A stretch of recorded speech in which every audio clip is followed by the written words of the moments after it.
दोस्तों आज मैं आप सभी को एक ऐसी घटना बताने वाला हूं जिस घटना को सुनने के बाद आपके पैरों तले जमीन खिसक जाएगी। आज की हमारी इस घटना की जो शुरुआत होती है ये होती उत्तर प्रदेश के प्रतापगढ़ जिले से। प्रतापगढ़ जिले में एक गांव आता है जिसका नाम पतनपुरी गांव होता है और इसी पतनपुरी गांव में रहने वाला दिनेश कुमार जो कि पैसे से किसान होता है। उसके पास अच्छी खासी अपनी जमीन जायदाद होती है, अच्छी खासी उसके पास प्रॉपर्टी भी होती है। दिनेश कुमार का इकलौता बेटा होता है जिसका नाम अंकुर होता है। दिनेश कुमार ने अपने बेटे अंकुर की शादी 8 साल पहले एक नीलम नाम की लड़की होती है उसके साथ करवा देती और इन 8 सालों के दौरान नीलम ने 3 बेटियों को जन्म भी दिया था। तीनों बेटियां जो है जन्म के दौरान ही मतलब कि मरी हुई पैदा हो जाती है, जिसके कारण अंकुर और अंकुर की पत्नी काफी परेशान रहने लग जाते हैं। अब वो सोचने लग जाते हैं कि आगे जो भी बच्चा पैदा होगा वो भी शायद मरा हुआ पैदा होगा। दूसरी तरफ जो अंकुर का पिता दिनेश कुमार होता है वो सिर्फ एक ही बात सोचता रहता था कि अगर इस तरीके से अंकुर के पास बेटियां ही पैदा होती रही तो फिर इतनी बड़ी जमीन जायदाद का वारिस कौन बनेगा। और इस तरह से अब दिनेश कुमार अपने बेटे अंकुर को अपने पास बुलाता है और दिनेश कुमार अपने बेटे अंकुर से कहता है कि बेटा अब की बार तुम दोनों किसी बेटे को अगर जन्म दिया तो फिर मैं तुम्हारी शादी किसी दूसरी महिला के साथ करवा दूंगा, या अगर आप तूने जन्म नहीं दिया किसी संतान को तो मैं तुम्हारी शादी किसी दूसरी महिला के साथ करवा दूंगा। और इस तरह से अब जो अंकुर होता है चिंता में पड़ जाता है। ये उनके बस की तो बात नहीं थी कि हम जो भी उनके हाथ में हो वो कर ले, ठीक है। अब इन सभी बातों को सोचकर दोस्तों अंकुर जो है अपनी पत्नी के पास जाता है और नीलम को सारी बातें बताने लगता है। वह भी सुन रही होती है। नीलम इन सारी बातों को सुनने के बाद सोचने लगते कि उसका ससुर उसके पति की दूसरी शादी करवा देगा जो उसको पसंद नहीं आती है। और ये बात जब इसको पसंद नहीं आती है तो नीलम अब अपने मन में दहन बना लेती कि अब की बार तो उसने बेटा बस पैदा ही करना है, चाहे बेटा पैदा करने के लिए उसको कुछ भी करना पड़े। और इस तरीके से दिन गुजरने के साथ साथ दोस्तों एक तारीख आ जाती है 10 सितंबर 2025। सुबह के करीब दोस्तों 9 बजे के आसपास का वक्त हो रहा था। दिनेश कुमार अपने बेटे अंकुर के साथ खेत में चला जाता है। घर पर जो उसकी पत्नी नीलम होती है वह अकेली रह जाती है। थोड़ा वक्त गुजर जाने के बाद नीलम के पास एक पड़ोसी की महिला आती है जिसका नाम जानवी देवी होता है। जानवी देवी इस गांव में 3 महीने पहले ही आई थी और 3 महीने पहले उसने इस गांव के अंदर एक कमरा किराए पर ले लिया था और इसके पड़ोस में ये रहने लग जाती है। अब जानवी जैसे ही इसके घर पर आती है तो नीलम जानवी से कहने लगती है कि जानवी मेरे सामने बहुत ही बड़ी समस्या पैदा हो गई है। तभी जानवी नीलम से पूछने लगती है कि ऐसी कौन सी समस्या पैदा हो गई है। नीलम जानवी से कहती है कि मेरा ससुर मेरे पति की दूसरी शादी करवाने वाला है क्योंकि मेरे पास पहले 3 बेटियां मरी हुई पैदा हुई हैं और अब की बार मेरे ससुर ने मुझे बोला है कि अगर तुमने बेटे को जन्म नहीं दिया तो मैं तुम्हारे पति की दूसरी शादी करवा दूंगा। अब दोस्तों जैसे ही जानवी अपनी इस सहेली की इन बातों को सुनती है तो जानवी कहती कि मेरे साथ भी ऐसा ही हुआ था। मुझे पहले पहले 3 बेटियां पैदा हुई थी और फिर चौथी बेटी भी पैदा हो गई थी, लेकिन मैं एक तांत्रिक ओम प्रकाश के पास चली गई और फिर इसके बाद मुझे एक बेटा पैदा हो गया था। अब जैसे तांत्रिक की बात की जाती है तो नीलम जानवी से पूछने लगती है कि वो तांत्रिक बाबा कौन है। यहाँ पर नीलम एक ऐसी महिला होती है जो अंधविश्वास पर काफी ज्यादा भरोसा किया करती थी और इस तरह से अंधविश्वास के कारण ये नीलम अब इस जानवी को पूछने लग जाते हैं कि वो तांत्रिक कहाँ पर रहता है। तभी जानवी उससे कहती है कि मैं कल के कल तुझे उस तांत्रिक के पास ले जाती हूँ और तुम्हें जरूर बेटा पैदा हो जाएगा। अब दोस्तों जैसे ये बातें हो जाती हैं तो फिर इन दोनों महिलाओं की योजना बनकर तैयार हो जाती है और इस तरह से जैसे ही अगला दिन आता है तो सुबह के करीब 8 बजे के आसपास का वक्त हो रहा था। अब पिता दिनेश कुमार अपने बेटे अंकुर से कहने लगते हैं कि बेटा आज सारा दिन हमें खेत में कामकाज करना पड़ेगा तुम ऐसा करो, बहू से दोपहर का खाना भी इसी समय ले लो। और इस तरह से फिर जो नीलम होती है वो अपने पति और अपने ससुर के लिए 2 समय का खाना तैयार करती है। और जैसे ही खाना बनकर तैयार हो जाता है तो फिर अंकुर उस खाने को लेकर साथ में अपने पिता को लेकर खेत में चला जाता है।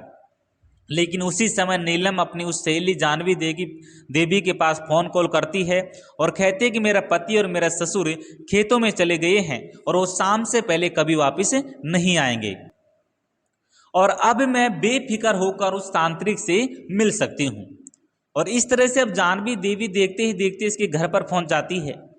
फिर इसके बाद नीलम देवी अपने घर का दरवाज़ा बंद करती है और जानवी को लेकर गांव से 2 किलोमीटर दूर एक कुटिया में पहुंच जाती है। उस कुटिया में ओम प्रकार तांत्रिक बिल्कुल अकेला रहा करता था। जैसे दोनों महिला इस कुटिया के अंदर प्रवेश करती है तो फिर ओमकार जो तांत्रिक की नज़र इस महिला नीलम पर पड़ जाती है।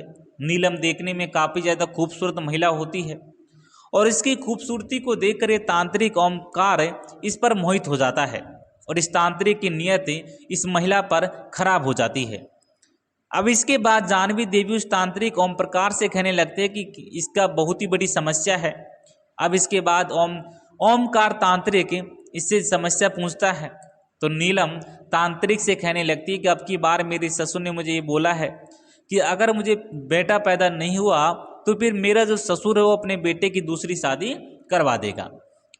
इसके बाद तांत्रिक इस नीलम से कहने लगते हैं कि अब की बार तुम्हारे पास बेटा ही पैदा होगा, मैं इस बात का तुम्हें वादा करता हूँ। और इस तरह से नीलम अब बेहद खुश हो जाती है। लेकिन तांत्रिक कहने लगता है कि बेटा पैदा करने के लिए तुम्हें कुछ ना कुछ मेरी सेवा करनी पड़ेगी।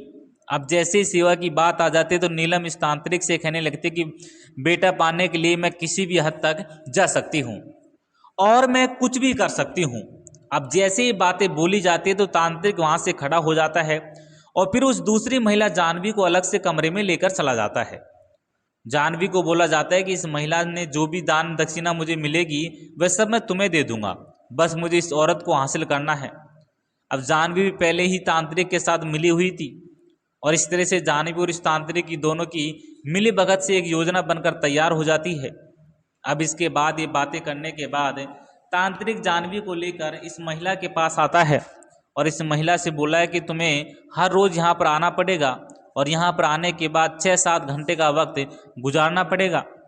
लेकिन नीलम तो बेटा हासिल करना चाहती थी, वह बेटे को हासिल करने के लिए किसी भी कीमत को चुकाने के लिए तैयार हो जाती है। और इसके बाद दोस्तों ये ओम प्रकार जो तांत्रिक इस महिला नीलम को साफ साफ शब्दों में कहने लगता है कि अगर तुम्हें बेटा चाहिए तो फिर मेरे साथ तुम्हें वक्त गुजारना पड़ेगा। नीलम को इस बात की जरा भी हैरानी नहीं होती कि नीलम चाहती थी कि बस उसको बेटा पैदा हो जाए ताकि उसके पति की दूसरी शादी ना हो। और जब इस तांत्रिक को इसकी मजबूरी का पता चल जाता है तो फिर ये तांत्रिक इस नीलम को लेकर अपने कमरे में चला जाता है और कमरे का दरवाज़ा बंद कर लिया जाता है और ये जानवी बाहर खड़ी होकर इसके आने का इंतजार करने लगती है। अब जैसे ही दोनों कमरे में जाते हैं तो कमरे में जाने के बाद नीलम और तांत्रिक होंकार दोनों ही अपनी एक दूसरे की रजामंदी से गलत रिश्ते कायम कर लेते हैं। और ये गलत रिश्ते तब तक कायम किए जाते हैं जब तक इन दोनों की संतुष्टि नहीं हो जाती। और जैसे इन दोनों की संतुष्टि हो जाती है तो इस कमरे से बाहर आ जाते हैं, दोनों कमरे से बाहर आ जाते हैं। अब तांत्रिक का आगे का खेल शुरू हो जाता है।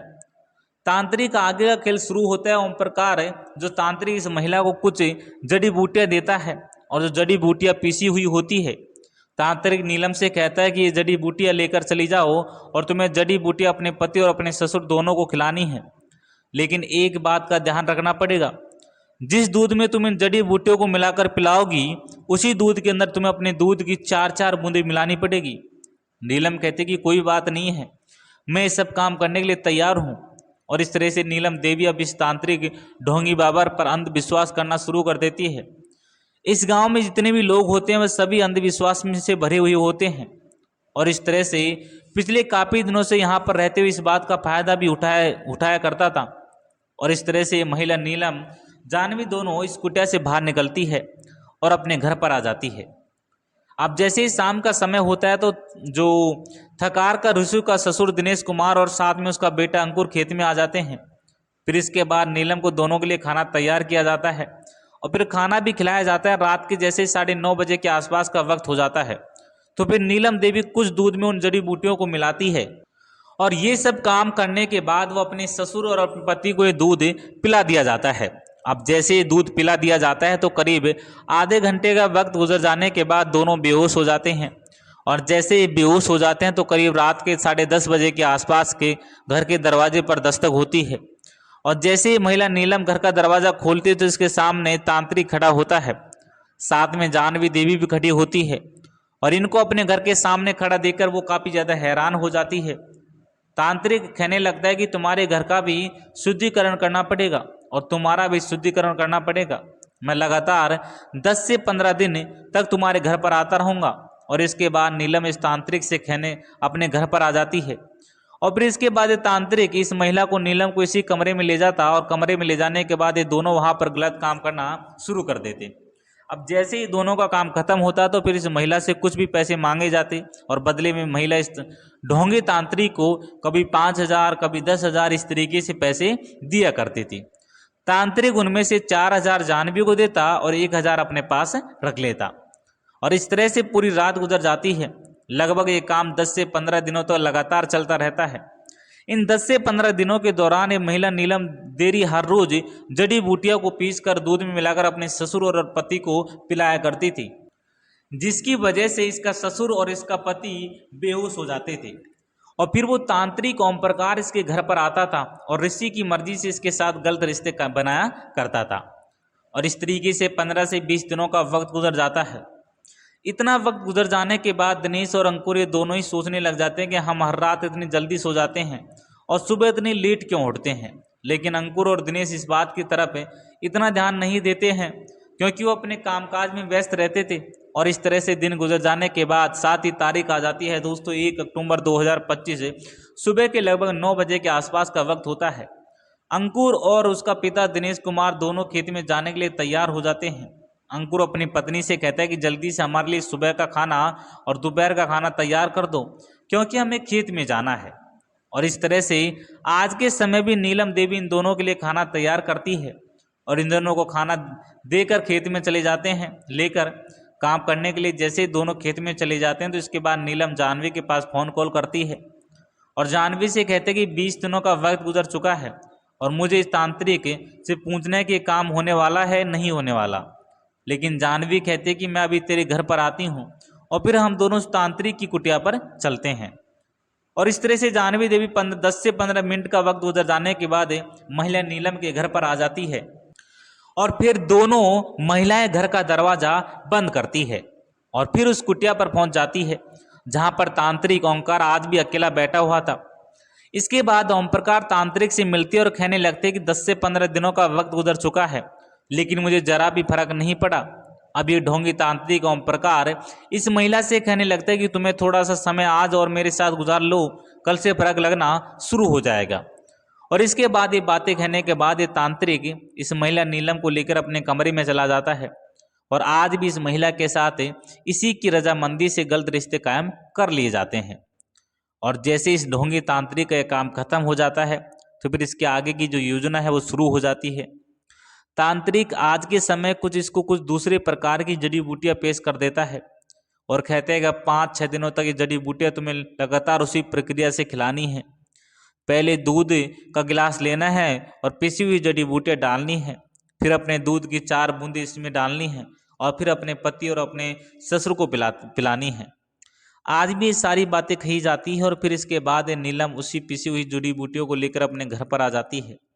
जैसे रात होती है, रात के समय खाना खाने के बाद इसका ससुर अपने कमरे में जाकर लेट जाता है और अपने पति दोनों को साथ एक लेट जाते हैं और फिर इसके बाद ये महिला नीलम इन दोनों के लिए दूध तैयार कर लेती है और दूध में वो जड़ी बूटियाँ पिसी हुई मिलाती है और फिर अपने ससुर की 4 बूंदे उसमें मिला देती है अपने दूध की।